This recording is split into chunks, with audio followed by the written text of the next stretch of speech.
Shalom à tous.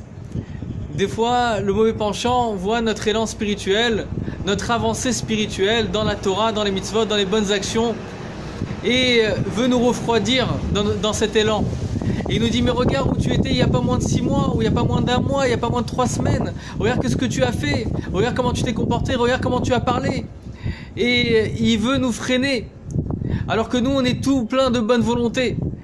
Alors comment on peut réagir à des situations comme ça qui veulent nous freiner, nous refroidir dans notre élan? Et ce refroidissement, en fait, c'est Amalek. C'est celui qui a voulu refroidir le peuple d'Israël après le don de la Torah. Et donc, qu'est-ce qu'on doit lui dire à Amalek? Qu'est-ce qu'on doit lui dire à notre mauvais penchant? Il lui dit, c'est vrai que j'étais là où j'étais. Mais malgré tout, Dieu il m'a parlé, il m'a dit, Anochi Hashem Elokecha asher hotzitecha me'eretz Mitzrayim. Il m'a dit, je suis l'Éternel ton Dieu qui t'a fait sortir d'Égypte.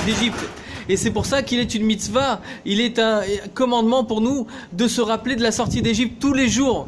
Car tous les jours, c'est un combat spirituel avec le mauvais penchant. Tous les jours, on doit sortir d'Égypte, dans notre Égypte, dans l'étroitesse dans laquelle on se trouve. Et pour cela, bien sûr, il faut savoir prier, il faut donner la force à la prière, prendre du temps pour soi et comprendre qu'on ne peut rien faire si ce n'est qu'avec l'aide de Dieu lui-même. Et plus on s'attachera à la volonté de Dieu à travers la Torah et les commandements et la prière, plus on saura comment affronter le mauvais penchant qui est en nous et savoir lui répondre avec tout le tokef, avec toute la force qu'on a le devoir de répondre quand une personne veut nous freiner dans notre élan spirituel.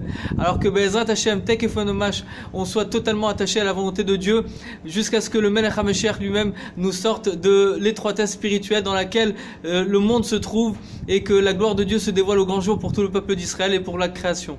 Une très bonne journée à vous.